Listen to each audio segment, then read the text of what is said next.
ഇതിപ്പോ എന്റെ കുറ്റാണ് കേട്ടാ. അന്ന് രാത്രി കൈ കോണ്ട സ്റ്റോക്കില്ല എന്ന് പറഞ്ഞപ്പോ വേണ്ട എന്ന് പറഞ്ഞതല്ലേ ഞാൻ. അന്നേരം കള്ളും കുടിച്ചിട്ട് നിങ്ങൾക്ക് ഒടുക്കത്ത റൊമാൻസ്, അതല്ലേ ഇങ്ങനൊക്കെ ആയത്. മീരയുടെ വാക്കുകളിൽ കടുത്ത അമർഷം നിറഞ്ഞിരുന്നു. ഒക്കെ മീര സമ്മതിച്ചു, എന്റെ മിസ്റ്റേക്കാണ്, ഞാനൊന്ന് ശ്രദ്ധിക്കണമായിരുന്നു. പക്ഷെ പറ്റിപ്പോയി, ഇനി പറഞ്ഞിട്ട് കാര്യമില്ലല്ലോ. ഇനി എന്തെന്ന് നമുക്ക് ഒന്നിച്ച് ചിന്തിച്ച് ഒരു തീരുമാനം എടുക്കാം. മഹേഷിന്റെ വാക്കുകൾ കേട്ട് പതിയെ അവൻ അഭിമുഖമായിരുന്നു മീര. ഇനി എന്താ ഇത്രയ്ക്ക് ചിന്തിക്കുവാൻ? എന്തായാലും ഞാൻ പ്രഗ്നന്റ് ആയി. ഇനിയിപ്പോ വരുന്നത് പോലെ ആകട്ടെ, കുഞ്ഞിനെ നമുക്ക് വളർത്താം. ആ മറുപടി കേട്ട് മഹേഷ് അല്പസമയം മൗനമായി. ശേഷം പതിയെ എഴുന്നേറ്റു. ഞാനൊരു കാര്യം പറയട്ടെ മീര, നമ്മളിപ്പോ ഒട്ടും പ്രിപ്പയർഡല്ല. എനിക്കൊരു പെർമനന്റ് ഇൻകം ആയിട്ടില്ല. ഒളിച്ചോടി വന്നതുകൊണ്ട് തന്നെ 2 വീട്ടുകാരും സഹകരണവും ഇല്ല. ഈ ഫ്ലാറ്റിന്റെ വാടക കൊടുക്കാൻ തന്നെ ഏറെ കഷ്ടപ്പെടുന്നുണ്ട് നമ്മൾ.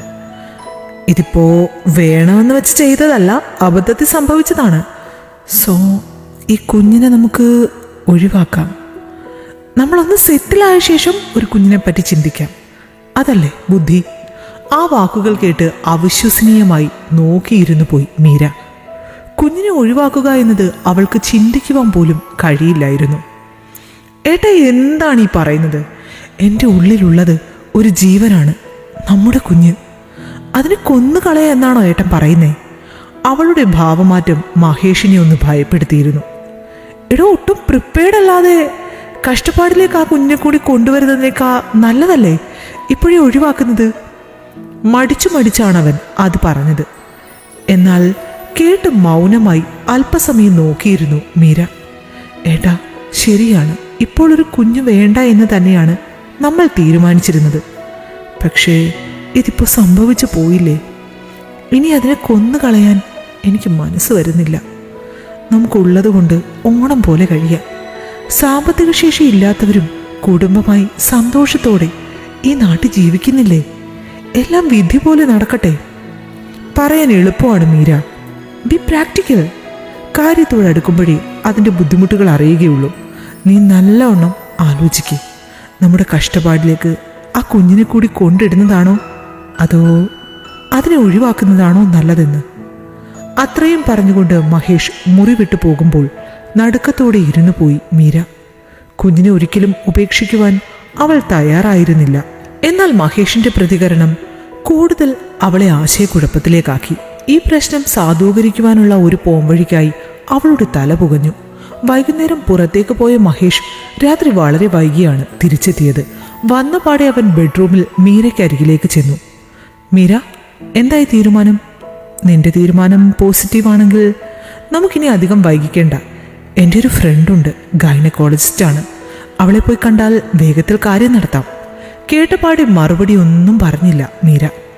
അല്പസമയത്തെ നിശബ്ദതയ്ക്കൊടുവിൽ പതിയെ അവൾ മഹേഷിനെ ബെഡിലേക്ക് പിടിച്ചിരുത്തി അവനോട് ചേർന്നിരുന്നു.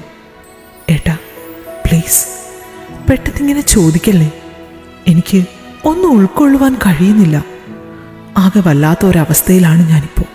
ഒരു 5 ദിവസം സമയം തനിക്ക് ആലോചിച്ച് ഉചിതമായ ഒരു തീരുമാനം എടുക്കാൻ പ്ലീസ്. അവളുടെ അപേക്ഷ സ്വീകരിക്കാതിരുന്നില്ല മഹേഷ്. പതിയെ അവളുടെ മുഖം കൈക്കുമ്പിളിലാക്കി നെറുകയിൽ ഒരു മുത്തം വെച്ചു അവൻ. ഓക്കേടോ, സമ്മതിച്ചു. പക്ഷേ 5 ദിവസത്തിൽ കൂടരുത് കേട്ടോ. മാത്രമല്ല, നീ എടുക്കുക തീരുമാനം അത് വ്യക്തമായി ആലോചിച്ചിട്ട് വേണം. അറിയാലോ നമ്മുടെ ഇപ്പോഴത്തെ അവസ്ഥ. സോ മറുപടി പോസിറ്റീവാകാൻ ഞാൻ പ്രാർത്ഥിക്കാം. മറുപടി നൽകിയില്ല മീര. പതിയെ അവൻ്റെ മാറിലേക്ക് ചാഞ്ഞു അവൾ. ഏട്ടാ, ഇങ്ങനെ വീട്ടിൽ തന്നെ ഇരുന്നിട്ട് ആകെ ബോറാകുന്നുണ്ട് എനിക്ക്. നമുക്ക് നാളെ തൊട്ട് വൈകിട്ട് പാർക്കിലൊക്കെ ഒന്ന് പോയിരിക്കാം. ഇച്ചിരി കാറ്റും വെളിച്ചമൊക്കെ കിട്ടട്ടെ. ഇവിടെ ഇങ്ങനെ എത്രയെന്ന് വെച്ചിട്ടാ ഈ ഫ്ലാറ്റിൽ തന്നെ അടച്ചു മൂടിയിരിക്കുന്നേ. മീരയുടെ ആ ആഗ്രഹത്തിന് സന്തോഷത്തോടെ സമ്മതം മൂളി മഹേഷ്. കാരണം ഒരു പിണക്കത്തിനോ വഴക്കിനോ വഴിവെക്കാതെ അവന് എങ്ങനെയും ഒരു അബോഷനായി അവളെ കൊണ്ട് സമ്മതിപ്പിക്കണമായിരുന്നു. ആ ദിവസവും അങ്ങനെ കടന്നുപോയി. പിറ്റേന്ന് വൈകുന്നേരം ഓഫീസിൽ നിന്നും മഹേഷ് നേരത്തെ എത്തി. മുന്നേ തീരുമാനിച്ചിരുന്ന പോലെ രണ്ടാളും പാർക്കിലേക്ക് പോയി. വൈകുന്നേരമായതിനാൽ സാമാന്യം നല്ല തിരക്കുണ്ടായിരുന്നു പാർക്കിൽ. സിറ്റിയിൽ ഫ്ലാറ്റിലെ അടച്ചിട്ട ജീവിതമായതിനാൽ കുട്ടികളുമായി പലരും വൈകുന്നേരങ്ങളിൽ പാർക്കിൽ വരുന്നത് പതിവായിരുന്നു.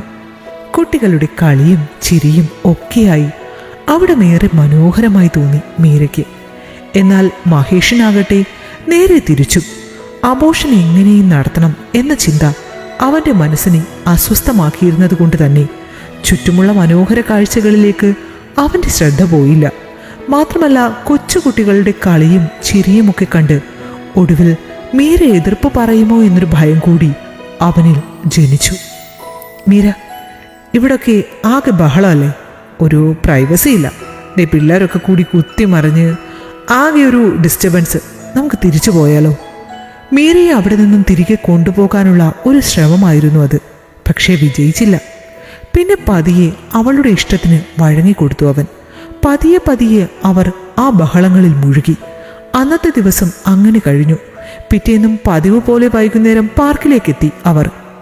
അന്ന് പതിയെ മീരയെ കുട്ടികൾക്കൊപ്പം കളിക്കാൻ കൂടി. മഹേഷ് അത് വീക്ഷിച്ചുകൊണ്ട് ഓരത്തെ ബെഞ്ചിലിരുന്നു. കുട്ടികളുടെ കളിയും ചിരിയുമൊക്കെ അവൻ ചെറുതായി ശ്രദ്ധിച്ചു തുടങ്ങിയിരുന്നു. കുറച്ചു സമയം കഴിയവേ തൊട്ടടുത്ത ഫ്ലാറ്റിലെ വൃദ്ധ അവൻ അരികിലേക്ക് ചെന്നു.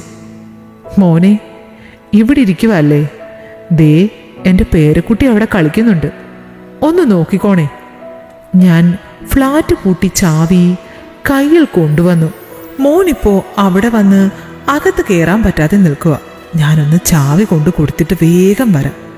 അവർ വിരൽ ചൂണ്ടിയ ഭാഗത്തേക്ക് നോക്കുമ്പോൾ അവിടെ ഒരു കൊച്ചു പെൺകുട്ടി നിന്ന് കളിക്കുന്നത് കണ്ടു മഹേഷ്. അയ്യോ അമ്മ, ഞാനിപ്പോൾ പോകും. ഒരു 2 മിനിറ്റ് നേരത്തേക്ക് ഇവിടെ വന്നിരുന്നതാ. അമ്മ കൊച്ചിനെ വേറെ ആരെയും ഏൽപ്പിച്ചിട്ട് പോകൂ.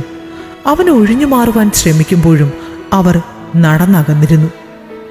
ഒരു 5 മിനിറ്റ് മോനെ, ഞാൻ ഇപ്പോൾ വന്നേക്കാം. മോൻ അവിടെ നിന്ന് കുഞ്ഞിനെ ഒന്ന് ശ്രദ്ധിച്ചാൽ മാത്രം മതി. നടക്കുന്നതിനിടയിൽ അവർ വിളിച്ചു പറയുന്നുണ്ടായിരുന്നു. ദൈവമേ, ഇതിപ്പോൾ പണിയായല്ലോ. മനസ്സിൽ ഓർത്തുകൊണ്ട് ആ കുഞ്ഞിന് നേരെ തിരിയുമ്പോൾ അവൾ കൂട്ടുകാർക്കൊപ്പം സന്തോഷത്തോടെ നിന്ന് കളിക്കുന്നതാണ് മഹേഷ് കണ്ടത്. നല്ല ഐശ്വര്യമുള്ള കുട്ടി. അറിയാതെ അവൻ മനസ്സിൽ ഓർത്തുപോയി. അവളുടെ കളിയും ചിരിയുമൊക്കെ രസത്തോടെ നോക്കിയിരുന്നു അവൻ. പെട്ടെന്നാണ് ആ കുഞ്ഞ് ഒരു കല്ലിൽ കാല് തട്ടി നിലത്തേക്ക് വീണത്. വീണപാടെ അവൾ ഉറക്കെ കരഞ്ഞു. അയ്യോ! അത് കണ്ടിട്ട് അറിയാതെ മഹേഷ് ചാടി എഴുന്നേറ്റു. ശേഷം ആ കുഞ്ഞിന് നേരെ ഓടി. അപ്പോഴാണ് മീരയും അത് ശ്രദ്ധിച്ചത്. മഹേഷിന്റെ ഓട്ടം കണ്ട് അവളും അന്താളിപ്പോടെ നോക്കി നിന്നു. അരികിലെത്തിയ മഹേഷ് ആ മോളെ വാരിയെടുത്ത് മാറോട് ചേർത്തു. കരയല്ലേ മോളെ, ഒന്നും പറ്റിയില്ല, പോട്ടെ, കരയല്ലേ. വളരെ വേഗത്തിൽ അവൻ ആ കുട്ടിയുടെ കരച്ചിൽ മാറ്റിയപ്പോൾ മീര അതിശയിച്ചു പോയി. അപ്പോഴേക്കും ആ വൃദ്ധ എത്തിയിരുന്നു. മോളൊന്നു വീണു, ഭാഗ്യത്തിന് പരിക്കൊന്നുമില്ല. കുട്ടിയെ അവരെ ഏൽപ്പിക്കുമ്പോൾ പുഞ്ചിരിയോടെ പറഞ്ഞു മഹേഷ്. ആണോ? കുരുത്തക്കേട് ഇച്ചിരി കൂടുതലാ കുറുമ്പിക്ക്. ഇത് അതിശയാണല്ലോ മോനെ. എവിടെയെങ്കിലും ഒന്ന് വീഴുകയോ മറ്റോ ചെയ്താ 1/2 മണിക്കൂർ നിർത്താതെ കരയുന്ന കുട്ടിയാ. ഇന്നിപ്പോ പെട്ടെന്ന് കരച്ചിൽ നിർത്തി.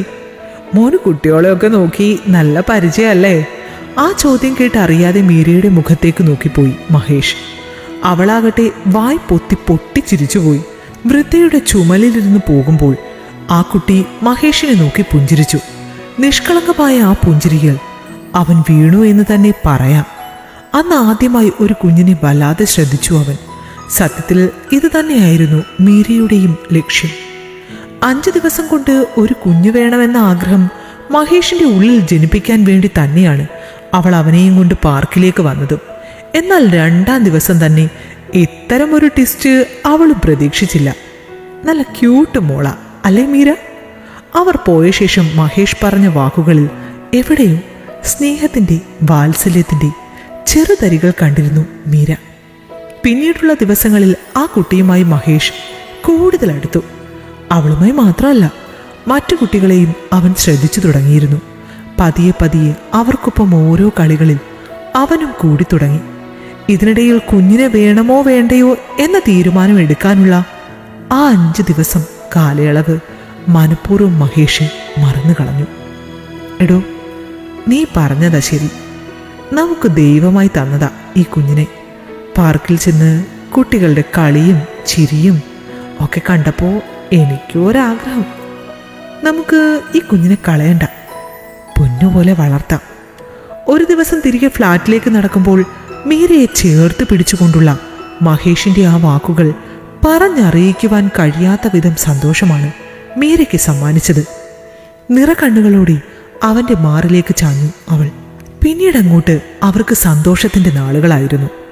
മീര ഗർഭിണിയാണ് എന്നറിഞ്ഞതോടെ പിണക്കത്തിലായിരുന്ന രണ്ടു വീട്ടുകാരും അവരെ തേടിയെത്തി. അതിനിടയിൽ തന്നെ മുൻപ് PSC വഴി ലിസ്റ്റിൽ പേര് വന്നെങ്കിലും ശരിയാകാതെ കിടന്ന ജോലിയും മഹേഷിനെ തേടിയെത്തി. എല്ലാം ജനിക്കാൻ പോകുന്ന കുഞ്ഞിന്റെ ഭാഗ്യമാണ് എന്ന് കണ്ട് ആ കുഞ്ഞിന്റെ പിറവിക്കായി കൊതിയോടെ കാത്തിരുന്നു അവർ. ഈ കഥ നിങ്ങൾക്കിഷ്ടമായെങ്കിൽ ലൈക്ക് ചെയ്യൂ. നിങ്ങളുടെ അഭിപ്രായങ്ങൾ കമന്റായി രേഖപ്പെടുത്തൂ. കൂടുതൽ കഥകൾ കേൾക്കാൻ ഈ ചാനൽ സബ്സ്ക്രൈബ് ചെയ്യൂ.